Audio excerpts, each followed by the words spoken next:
अभी समय है, अभी नहीं कुछ भी बिगड़ा है। देखो अभी सुयोग तुम्हारे पास खड़ा है। करना है जो काम उसी में अपना चित्त लगा दो। अपने पर विश्वास करो और संदेह भगा दो। ऐसा सुसमय भला और कब तुम पाओगे। खोकर पीछे इसे सर्वथा तुम पछताओगे। तो इसमें वह काम नहीं क्यों तुम कर जाओ हो जिसमें परमार्थ तथा तुम भी सुख पाओ।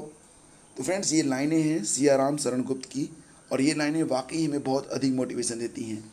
और इन शानदार पंक्तियों के साथ आज के दैनिक रोजगार समाचार की शुरुआत करते हैं और चलते हैं आगे। तो देखिए फ्रेंड्स, सबसे पहली खबर यहाँ पर ये है, आपने देखा कि उत्तर प्रदेश में जब 2017 में सपा सरकार के बाद भाजपा सरकार आई थी, तो उस समय यूपीपीएससी की 2012 से लेकर 2017 तक की जो भर्तियां हुई थी उसकी जांच सीबीआई को सौंपी गई थी।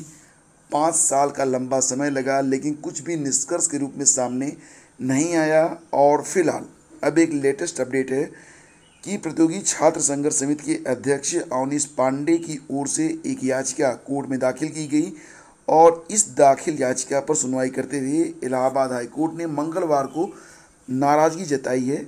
कोर्ट ने सीबीआई से पूछा है कब तक जांच चलती रहेगी। कोर्ट ने मामले में सीबीआई को 1 हफ्ते में जांच की स्टेटस रिपोर्ट देने का आदेश दिया है। तो खबर है कि उत्तर प्रदेश लोक सेवा आयोग की भर्ती परीक्षाओं 2012 से लेकर 2017 तक की भर्तियों की हो रही सीबीआई जांच के मामले में दाखिल याचिका पर सुनवाई करते हुए इलाहाबाद हाई कोर्ट ने मंगलवार को नाराजगी जताई है। कोर्ट ने सीबीआई से पूछा कि कब तक जांच चलती रहेगी। कोर्ट ने मामले में सीबीआई को 1 हफ्ते में जांच की स्टेटस रिपोर्ट देने की बात कही है। और आप जानते हैं कि प्रतियोगी छात्र संघर्ष समिति के अध्यक्ष अवनीश पांडे की ओर से दाखिल याचिका में उत्तर प्रदेश लोक सेवा आयोग की भर्ती परीक्षाओं की हो रही सीबीआई जांच पर आपत्ति जताई गई। याचिका में कहा गया कि जांच बहुत धीमी गति से हो रही है। याची ने जांच कोर्ट की निगरानी में कराए जाने की मांग की है। मंगलवार को सुनवाई के दौरान कोर्ट ने नाराजगी जताते हुए पूछा कि कितने वर्षों तक जांच होगी। 5 साल तक जांच ही होती रहेगी। इस पर सीबीआई के अधिवक्ता ने 1 हफ्ते का समय मांगा है। इससे पहले याची के अधिवक्ता आलोक मिश्रा की ओर से तर्क दिया गया था कि सीबीआई मामले की जांच 5 वर्षों से चल रही है, लेकिन अभी तक कोई भी परिणाम सामने नहीं आया है। अगली सुनवाई कब होगी? 18 अप्रैल को। और फ्रेंड्स, अगली खबर ये है कि देखिए, आपने देखा होगा कि पीसीएस 2021 की परीक्षा में प्रधानाचार्य पद के लिए आवेदन करने वाले कई अभ्यर्थियों ने संयुक्त शिक्षा निदेशक यानी कि जेडी से प्रति हस्ताक्षरित अनुभव प्रमाण पत्र नहीं लगाए हैं। आयोग ने ऐसे अभ्यर्थियों को अंतिम अवसर देते हुए 28 अप्रैल तक जेडी से प्रति हस्ताक्षरित प्रमाण पत्र आयोग कार्यालय में प्रस्तुत करने की बात कही है।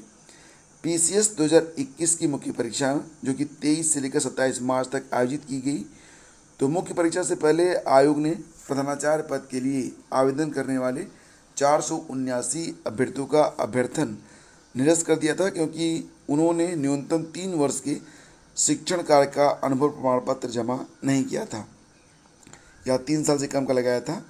ऐसे में अभ्यर्थियों को मुख्य परीक्षा में शामिल नहीं होने दिया गया। अब कई अभ्यर्थी ऐसे हैं जिन्होंने जेडी स्तर से प्रति हस्ताक्षरित अनुभव प्रमाण पत्र नहीं लगाए हैं, तो उनको भी एक अंतिम मौका दिया गया है। इसके बाद अगर ये अंतिम मौका जो इनको दिया गया है उस सीमा तक ये अपना डॉक्यूमेंट नहीं लगा पाते हैं, तो इनको भी बाहर कर दिया जाएगा।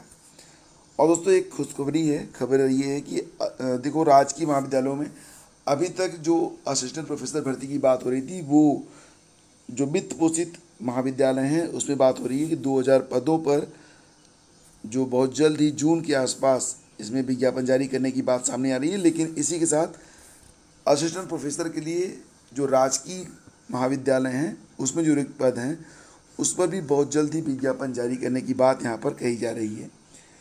तो प्रदेश के राजकीय महाविद्यालयों में असिस्टेंट प्रोफेसर के पदों पर भर्ती प्रक्रिया जल्द शुरू होने जा रही है। उच्च शिक्षा निदेशालय अप्रैल के पहले सप्ताह में सभी महाविद्यालयों के प्राचार्यों से रिक्त पदों का ब्यौरा मांगने जा रहा है, और इसके लिए निदेशालय ने अपना नया सॉफ्टवेयर भी तैयार करा लिया है।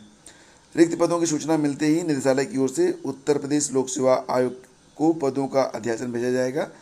यानी कि ये जो भर्ती होगी वो कौन करेगा? यूपीपीएससी करेगा। और इसके बाद आवेदन की जो प्रक्रिया है वो स्टार्ट हो जाएगी। तो इस साल काफ़ी अच्छी बात है कि शिक्षक भर्ती में एडेड और नॉन एडेड यानी कि स्ववित्त पोषित और राजकीय जो दोनों ही प्रकार के महाविद्यालय हैं, डिग्री कॉलेज हैं, उसमें असिस्टेंट प्रोफेसर की जो शिक्षक भर्ती है वो होगी। तो यूपीएससी ऐसे ही करता है जो वित्त पोषित महाविद्यालय होते हैं, और यूपीपीएससी करेगा राजकीय डिग्री कॉलेजों में, यानी कि जीडीसी जिसको बोलते हैं ना, गवर्नमेंट डिग्री कॉलेज, उसमें जो भर्ती होगा वो कौन करेगा? यूपीपीएससी करेगा। तो उच्च शिक्षा निदेशालय की ओर से प्रदेश भर में 331 अशासकीय सहायता प्राप्त महाविद्यालयों से असिस्टेंट प्रोफेसर के रिक्त पदों का ब्यौरा पहले ही मांगा जा चुका है। यह ब्यौरा 5 अप्रैल तक ऑफलाइन उपलब्ध कराने के निर्देश दिए गए हैं और क्षेत्रीय उच्च शिक्षा अधिकारियों को ब्यौरा उपलब्ध कराना है।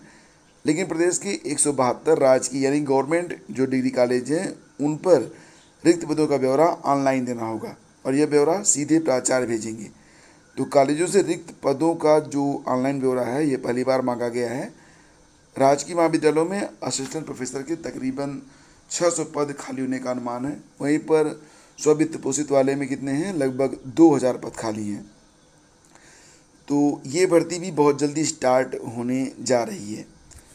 और देखो, आपको एक छोटी सी खबर और देता हूँ कि उत्तर प्रदेश लोक सेवा आयोग यूपीपीएससी ने स्टाफ नर्स सिस्टर ग्रेड 2 परीक्षा 2021 की अंतिम उत्तर कुंजी और अभ्यर्थियों के प्राप्तांक और श्रेणीवार कट ऑफ अंक जारी कर दिए हैं। मंगलवार को परीक्षा में 2 गलत सवाल पूछे गए थे जिन्हें आयोग ने उत्तर कुंजी से डिलीट कर दिया है। तो आयोग ने स्टाफ नर्स के 4743 पदों पर भर्ती का अंतिम चयन परिणाम 4 जनवरी 2022 को जारी किया था।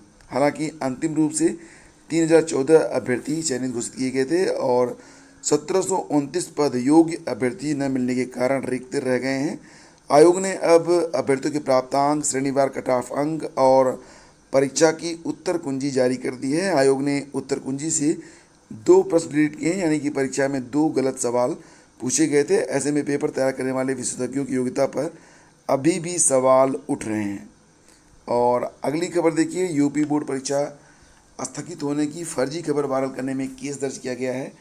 तो खबर है कि यूपी बोर्ड परीक्षा स्थगित किए जाने संबंधी फर्जी खबर वायरल होने के मामले को बोर्ड प्रशासन ने बेहद गंभीरता से लिया है। इसे छात्रों के भविष्य से खिलवाड़ मानते हुए माध्यमिक शिक्षा परिषद की ओर से एफआईआर भी दर्ज करा दी गई है।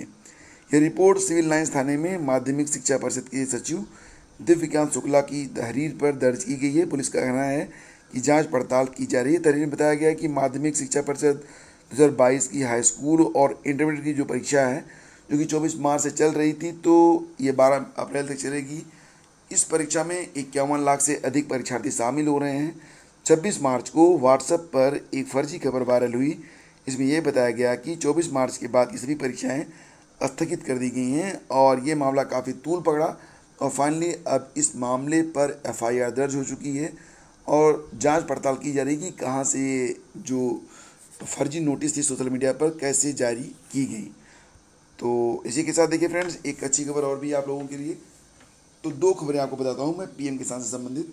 पहली बात तो ये कि जो ओटीपी बेस्ड ई-केवाईसी थी ये प्रक्रिया फ़िलहाल सस्पेंड हो गई है। अब आपको जो ई-केवाईसी है वो बायोमेट्रिक की करवानी होगी और इसके लिए अब आपको सीएससी सेंटर पर जाना ही होगा। और अच्छी खबर ये है कि 31 मार्च नहीं, अब ये जो डेट थी उसे बढ़ाकर 22 मई तक कर दिया गया है। तो किसान सम्मान निधि योजना का लाभ उठाने के लिए देश के करोड़ों किसान 22 मई 2022 तक ई-केवाईसी की प्रक्रिया पूरी कर सकते हैं। अभी इसकी अंतिम तारीख 31 मार्च थी। किसान पोर्टल के जरिए ई-केवाईसी कर सकेंगे। तो अब किसान पोर्टल पर जो ई-केवाईसी की सुविधा थी वो हटा दी गई। थोड़ा सा यहाँ पर अपडेट हो जाइए। और देखो, यहाँ पर इस योजना के तहत सरकार ने अब तक 10 बार किसानों के खाते में पैसा भेजा है। ग्रामीण किस्त अप्रैल के पहले हफ्ते तक किसानों के खाते में आएगी। तो योजना के तहत सरकार किसानों को हर साल 6000 रुपये की मदद देती है। तो अब ये जो प्रक्रिया थी, पहले ये ओटीपी पर भी बेस्ड थी, लेकिन बहुत बड़ी संख्या में जिसको कहते हैं ना ओवरवेलिंग रिस्पांस की वजह से अब यूआईडीआई ने ये प्रक्रिया स्थगित कर दी है। इसके लिए अब आपको बायोमेट्रिक यानी कि सीएससी सेंटर पे जाना होगा। तो सीएससी सेंटर पर ही अब बायोमेट्रिक तरीके से ये ई-केवाईसी कंप्लीट हो पाएगी। फिलहाल समय सीमा बढ़ा दी गई है और ये 22 मई कर दी गई है। और देखिए फ्रेंड्स, एक छोटी सी खबर और भी है कि जेईई मेन और नीट की तर्ज पर अगले सत्र में सामान्य विश्वविद्यालय प्रवेश परीक्षा CUET साल में 2 बार होगी, जिस प्रकार से नेट JRF की परीक्षा होती है। यूजीसी के अध्यक्ष प्रोफेसर M जगदीश कुमार ने बताया है कि CUET से न तो बोर्ड परीक्षाओं की प्रासंगिकता कम होगी, न ही कोचिंग की संस्कृति को बढ़ावा मिलेगा, और यह परीक्षा सभी बोर्ड के अभ्यर्थियों को समान मौका देगी। स्नातक की प्रवेश प्रक्रिया से राज्य बोर्ड के अभ्यर्थियों को नुकसान होने की मतलब परेशान होने की ज़रूरत नहीं है। इसकी किसी का कोई नुकसान नहीं होगा। CUET साल में 2 बार आयोजित होगा और इसी परीक्षा के माध्यम से जो केंद्रीय विश्वविद्यालय हैं और जो अन्य विश्वविद्यालय चाहेंगे उसमें प्रवेश दिया जाएगा। और देखिए खबर ये भी है कि 2 साल तक नहीं खुलेंगे नए इंजीनियरिंग कॉलेज, तो देश में नए इंजीनियरिंग कॉलेज खोलने पर 2 साल और रोक जारी रहेगी। AICTE के अध्यक्ष अनिल सहस्त्रबुद्धे ने बताया है कि केंद्र सरकार की समिति के सुझाव के बाद कुछ अपवादों के साथ प्रतिबंध जारी रखने का फैसला लिया गया है। वर्ष 2020 से नए इंजीनियरिंग कॉलेज खोलने पर रोक है। अखिल भारतीय तकनीकी शिक्षा परिषद AICTE ने इंजीनियरिंग कार्यक्रमों में जो दाखिले के लिए 12वीं में PCM की अनिवार्यता थी पिछले साल ख़त्म कर दिया था, लेकिन इस साल उसे फिर से लागू किया गया है और ये कहा गया है कि सिर्फ 3 पाठ्यक्रमों में यानी कि आर्किटेक्चर, फैशन प्रौद्योगिकी और पैकेजिंग प्रौद्योगिकी के लिए PCM अनिवार्य नहीं होगा, बाकी में PCM अनिवार्य रहेगा। फिजिक्स, केमिस्ट्री, मैथ के बगैर अब इंजीनियरिंग कोई नहीं पढ़ पाएगा।